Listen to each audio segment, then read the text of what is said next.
Karen waved a red bandana at a 850-pound bull. Yes, you heard that right. Almost 1.5 tons of raw muscle. Horns and fury. We begged her not to. We warned her what that beast was capable of. But she smirked, rolled her eyes and said, "It's just a dumb animal." Oh, God, if only she knew what was coming. That bull wasn't dumb. It wasn't slow. And it sure as hell wasn't going to let some homeowners association Karen mock it like a circus act just to look cool in front of a handful of kids. I swear. You could almost feel the ground rumble when she flicked that red rag in the air. The kids squealed like they were at a carnival. But my chest tightened instantly. Because I knew. I knew the sound of snorting. The scrape of hooves against the dirt. The split-second warning before a bull charges. My family's been around livestock for 3 generations. You don't mistake that sound. It's a war drum. Karen, stop. I shouted, my voice cracking in panic. That's not a toy. He's gonna. But she cut me off with this laugh. God, that laugh. Sharp and condescending. Relax. It's just a show. Look, the kids love it. The kids did love it. For about 2 more seconds. Then the bull let out this deep, chest-rattling bellow that shook every fence post on the ranch. You could see the shift in its eyes. Black pools locking on that stupid red bandana like it was the only thing left in the world. Do you know that moment right before chaos? That silence where the air just freezes. That was it. My stomach dropped. And then it charged. The ground shook like thunder. Dirt sprang up as 2,850 pounds of raw fury tore across the pasture. The kids screamed, scattering behind the fence. Some crying. Some too shocked to move. I leapt forward, waving my arms, shouting, trying to pull its attention away from her. But Karen, oh no, Karen still thought she was in control. Ha! Look, he's coming right for me, she shouted, actually posing like she was a damn matador. Can you believe that? Her smirk lasted all of half a heartbeat. Then reality hit, in the form of a snorting, charging bull that had murder in its eyes. She dropped the bandana. She screamed, but it was too late. The bull's horns slammed into the fence just as she tried to scramble away. The wood cracked like a gunshot, splinters flying. She fell backward, shrieking, scrambling on the ground with dirt caked in her hair, while the bull rammed again, furious, the sound of cracking wood and rattling posts echoing like cannon fire. I grabbed a shovel, the only thing I had within reach, banging it against the ground, shouting, trying to distract him. Hey, over here. My throat burned from yelling, but the bull wasn't having it. He wanted her. Why? Because animals remember, and Karen had been tormenting him for weeks. See, this wasn't the first time. She'd complained about the bull's ugly noises, about how his smell carried into her garden. She threatened to call animal control, claimed he was too dangerous for the neighborhood. But when the homeowners association sided with me, because the ranch was here long before her manicured lawn, she got spiteful. She'd throw rocks at him when she thought nobody was looking. She'd bang pots from her patio to teach him a lesson. And the worst, she'd actually sprayed him with a hose once, shrieking about mud getting near her driveway. I'd warned her then, you don't mess with a bull. You don't provoke something you can't handle. But Karen, she thought rules didn't apply to her. She thought warnings were just noise. So now she was on the ground, face pale, tears streaking mud down her cheeks, screaming for help while that bull lowered his head again. Please, someone do something, she cried. We did, but not the way she wanted. The kids' parents pulled their children back, shielding them, trembling. My brother grabbed a tractor horn and blasted it, the blaring wail echoing across the fields. The bull paused, snorting, muscles rippling like coiled steel, then finally jerked its head toward the sound. That gave Karen just enough time to crawl backward, sobbing, scrambling to her feet, limping away like a rag doll torn from the ground. But it wasn't over. That bull stayed locked on her retreating figure. Every snort a warning. Every step forward like a judge handing down a sentence.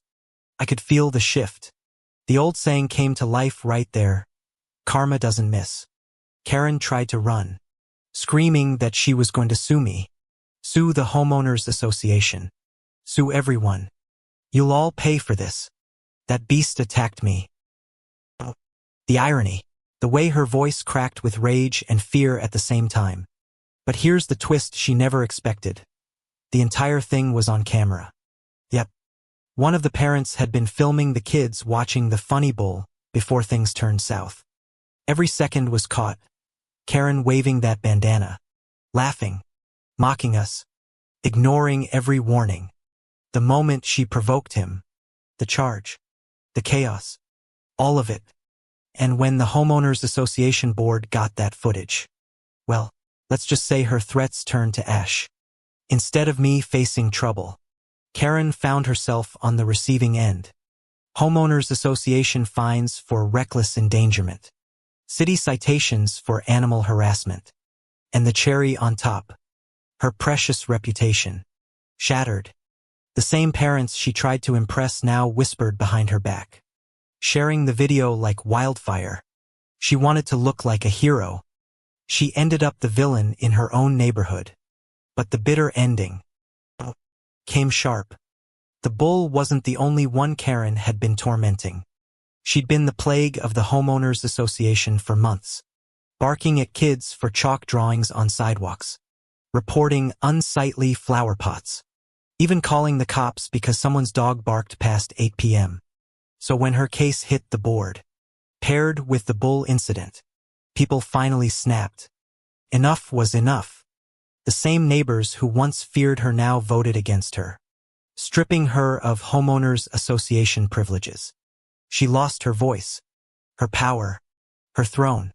And the irony, she had to walk past that bull's pasture every single day after. The snort of his breath, the stomp of his hoof, it haunted her. She couldn't look at him without trembling, without remembering the day karma came charging. She moved away not long after, packed up, tail between her legs, muttering about backwards country folk. But the truth, she couldn't face the shame. She couldn't handle being the joke, the cautionary tale. And that's exactly what she became. Sometimes, justice doesn't need lawyers or courts. Sometimes it comes in the form of a 850-pound bull and a red bandana. And God, it hits harder than any verdict ever could. Was it karma? Or was it simply nature teaching her the lesson she never wanted to learn? You don't mess with a bull. And you don't ignore warnings when the ground itself is telling you to run. Thanks for sticking through this wild ride. If you enjoyed it, make sure to hit that subscribe button and stay tuned for more unbelievable stories of karma. Drama and justice served loud and clear. I should have known the second she leaned into my car window with that wide, fake smile. Oh, you're headed that way. Could I just hop in with you? Just this once. Ha! Just once. It was never just once. That was the hook, the trap, the start of something that would spiral into daily demands. Sighs of exhaustion, slammed doors, and the ugly sound of my patience tearing apart like paper in the rain. At first, it was harmless. I was leaving the mall after picking up some hardware, jingling bags of bolts and paint rollers when Karen, yes, that Karen, the self-proclaimed queen of the HOA, appeared out of nowhere. Her heels clicked against the concrete. Too sharp, too precise, and her sunglasses sat perched high like she was auditioning for a role she was never cast in. She tapped on my passenger window. Tap, tap, tap. I lowered it halfway, wary. Headed to Maple Drive. She chirped. That's on your way, right? I hesitated, then nodded. Yeah, sure. Hop in. Big mistake. The first ride was 15 minutes of forced small talk. Her perfume choking the air like a chemical spill. her voice dripping with superiority. You should really clean the leaves off your driveway. It lowers property values when the cul-de-sac looks messy. My jaw clenched. I focused on the road, telling myself, it's just this once. Don't make a scene. But then, the next day she was waiting outside the mall again. And the next. And the next. She didn't ask anymore. She just waved like it was her car. Her chauffeur. Her right. Every ride felt heavier. Not just from her weight but from the sheer entitlement that filled the cabin. She'd slam my door shut like it owed her obedience. Sigh dramatically if I didn't take the exact route she wanted. Complain about the cheap suspension if we hit a bump. And this was the kicker. She never once offered even a penny for gas. Karen, I said one day, forcing a smile. Gas isn't free, you know. She gasped, clutching her designer bag. Oh, please. You're already driving. It's not like I'm making you go out of your way. My fingers tightened on the steering wheel. Out of my way. She had no idea what those miles added up to. My tank drained faster than my patience. My budget stretched thinner than my brakes. And still, she sat there like a queen on her throne. Demanding, judging, using. One Friday evening, when I wanted nothing more than to drive straight home, she was there again. Heels clicking, sunglasses flashing, hand waving. I slowed, not to pick her up, but to roll down the window. Not today. I called. I'm heading somewhere else. Her mouth dropped open. Excuse me. You have to take me. It's your duty as a neighbor. I laughed, sharp and bitter. Duty? Since when did neighborly courtesy turn into daily servitude? She stomped her foot, the sound echoing across the parking lot. If you don't drive me, I'll have to bring this up with the HOA. Don't think I won't. And there it was, the threat, the weapon she always carried. The HOA. She wielded it like a sword, swinging it whenever she felt her grip slipping. My stomach twisted with dread. But also, fire. That night, I lay awake, staring at the ceiling. My car sat outside, tank half empty, tires worn, suspension squeaking. And inside me, something snapped. Enough. The next week, I devised my plan. I still let her in the car, still played the part of the obliging neighbor. But I started recording. My phone, tucked neatly in the cup holder, captured every sneer, every entitled sigh, every word that dripped with condescension. Oh, you're driving too slow. Don't take that turn. It's tacky. Honestly, your car smells like cheap air freshener. Can't you get a better one? You should be grateful. You know, driving me makes you look respectable. People notice these things. Grateful. My teeth ground together. But I stayed calm, letting her dig her own grave with every careless word. Then came the twist I hadn't expected. One afternoon, as she settled into my car, Karen let slip something that froze my blood. You know, she whispered, smirking, if I were you, I'd be careful with those gas receipts you've been submitting. HOA funds aren't meant for personal reimbursement. I whipped my head toward her. What the hell are you talking about? She shrugged, smug. Oh, I saw the treasurer's emails. You've been getting partial refunds for mileage. Haven't you? Naughty. Naughty. Imagine if the board found out you've been misusing funds. My jaw dropped. That wasn't true. I'd only been reimbursed once. Months ago. For hauling community equipment in my truck. But she was plotting to twist it. To turn me into the villain. That was the moment the line was crossed. My hands trembled on the steering wheel. Heart pounding. She wasn't just mooching gas.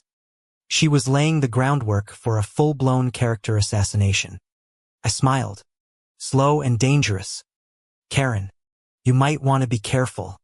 Some people keep receipts. She rolled her eyes, not realizing the double meaning. But I did. I had every word, every insult, every threat saved. The showdown came faster than I imagined. At the next HOA meeting, Karen stood, heels stabbing the hardwood floor, voice rising like a siren. "I think we need to discuss misuse of community reimbursements," she announced, glaring at me. "Some people seem to think the HOA exists to fuel their gas tanks." Murmurs spread across the room. My blood boiled, but I kept my composure. I leaned forward, pressed a button, and my phone speaker filled the silence. Karen's voice crackled out. "You should be grateful. You know, driving me makes you look respectable. Honestly, your car smells like cheap air freshener. Can't you get a better one?" Gasps filled the room. Neighbors shifted uncomfortably, eyes darting to Karen. I pressed another clip. "If you don't drive me, I'll bring this up with the HOA. Don't think I won't." The room erupted. Chairs scraped. Whispers hissed. Someone even laughed. And Karen. Oh, Karen. Her face drained of color. Her mouth opening and closing like a fish out of water. "Tach, that's out of context," she shrieked. "He's twisting. I cut her off with the final clip. "Imagine if the board found out you've been misusing funds." Silence. Heavy. Crushing. The president of the HOA cleared his throat. "Karen, do you realize what you just admitted to? That's extortion." The gavel came down. Karen's rein cracked like glass under pressure. But the twist cut sharper than even I expected. A week later, a notice arrived. Karen wasn't just stripped of her board position. She was facing a lawsuit. Another neighbor, one she'd harassed for years, finally had the courage to come forward, armed with my recordings as evidence of her pattern. The lawsuit named her directly, citing harassment, intimidation, and misuse of HOA authority. I stood on my porch the day she got served, watching the officer hand her the thick envelope. She ripped it open, her shriek echoing across the cul-de-sac. "You'll regret this," she screamed at me, face red, hair disheveled. I just leaned against my car, arms crossed. "No, Karen. For once, you'll regret everything you've done." And as she stormed back inside, slamming her door so hard it rattled, I let out a long breath I'd been holding for months. Finally, the gas, the insults, the threats, it all came full circle. She wanted to weaponize the HOA against me. Fine. Now the law itself was coming for her. Her downfall wasn't fiery, wasn't cinematic. It was bitter, slow, cold, like rust eating through steel until nothing was left but scraps. And every time I filled up my gas tank, I smiled, because I knew this ride was over. And that's how the so-called queen of the cul-de-sac turned a simple courtesy ride into daily extortion, only to end up facing a lawsuit of her own making. Thank you for listening, and don't forget to subscribe to my YouTube channel for more wild HOA justice stories. $3. Just $3 lousy dollars. That's all it took for Karen to turn an ordinary neighborhood dispute into something out of a nightmare. Nobody expected her to actually wave a knife, let alone point it at a pregnant woman's stomach. But my God, she did. It started on a hot Saturday afternoon, the kind where the pavement practically shimmers and even the cicadas sound irritated. The neighborhood was restless. Kids on bikes darting across the cul-de-sac, sprinklers hissing on lawns, dogs barking behind fences. Then the scream broke through it all. "Give me my money, you thief." Karen's voice shrieked so loud it rattled windows. She wasn't just mad. She was unhinged. People poked their heads out of their doors. Curtains shifted. Someone's lawnmower cut off mid-growl. That's when we saw it.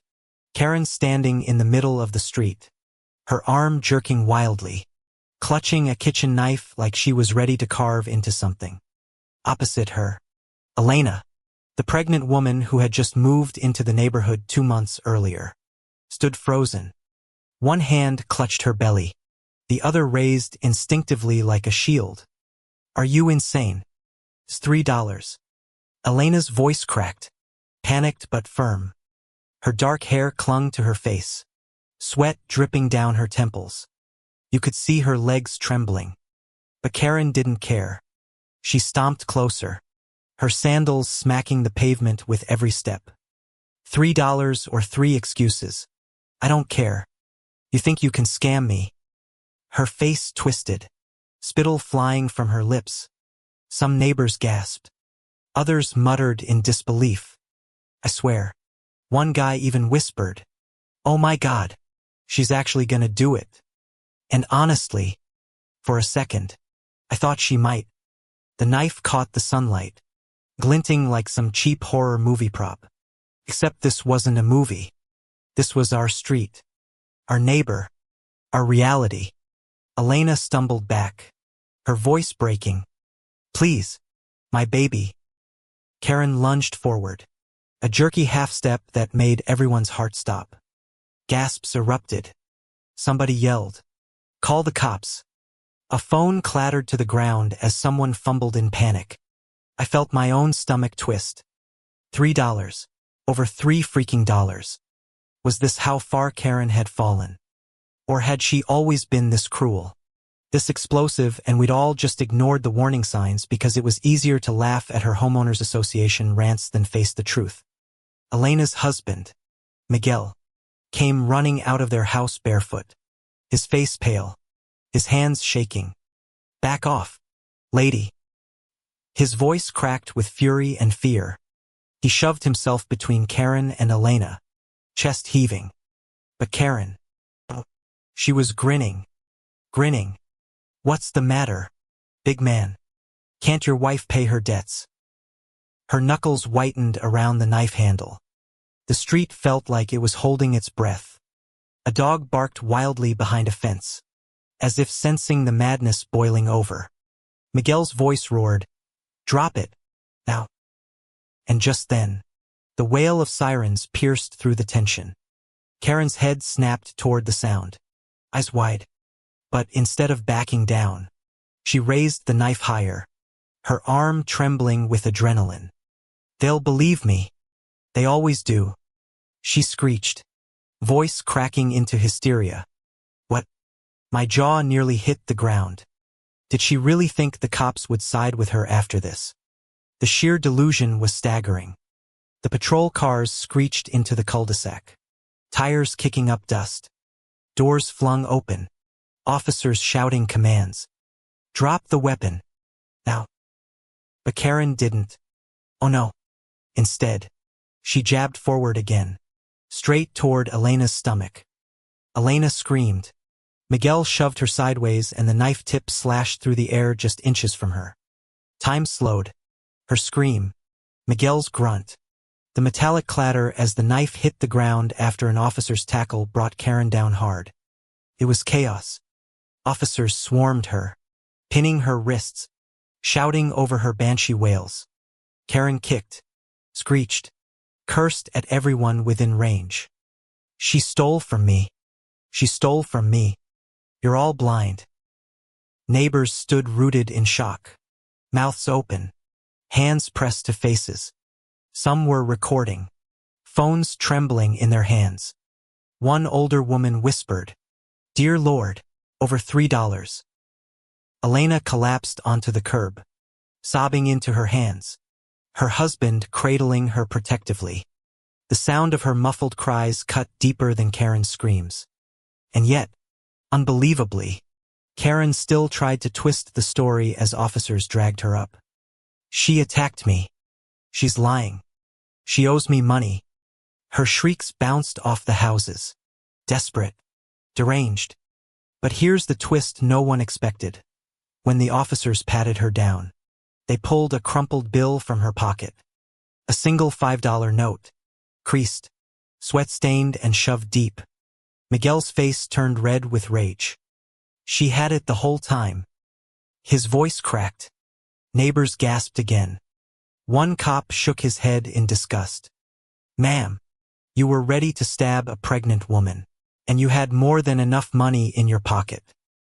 Karen froze, eyes darting, lips trembling, and for the first time, the mask cracked. She stammered, I forgot it was there. Forgot.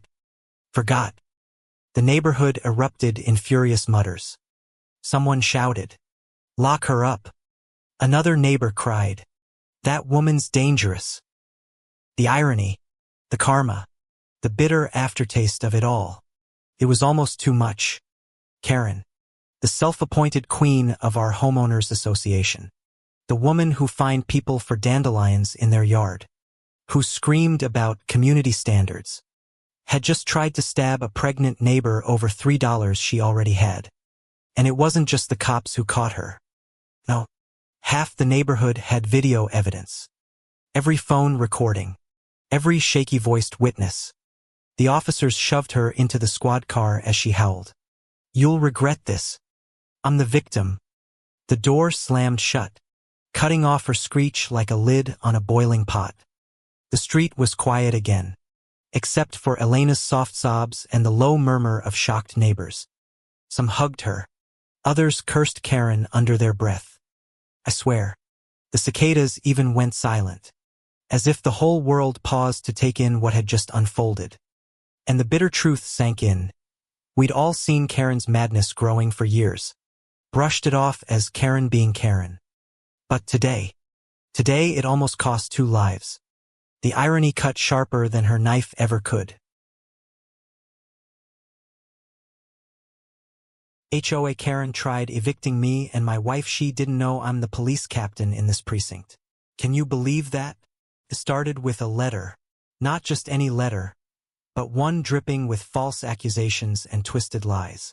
Immediate eviction due to repeated violations of HOA rules. It screamed. My heart sank. What the hell? Was she serious? I stared at the paper like it was a bad joke.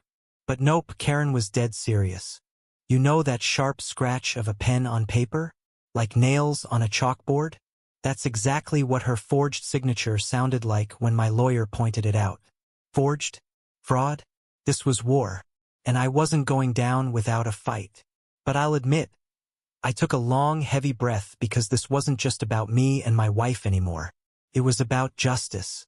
Karen had always been the kind of HOA president who thrived on control, the type who'd call the cops for a dog barking too loud or a mailbox a centimeter too crooked. She wielded her little gavel like it was a weapon. But this, eviction, this was next level. She didn't just want us gone. She wanted us broken. But what she didn't realize was that I knew how to fight dirty. And I knew the system better than she did.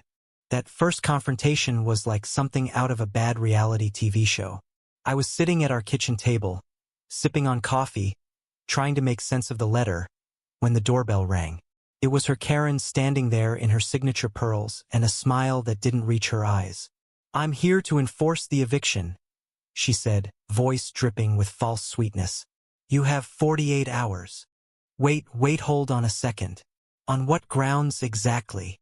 I asked, trying to keep my voice calm, but inside, my blood was boiling.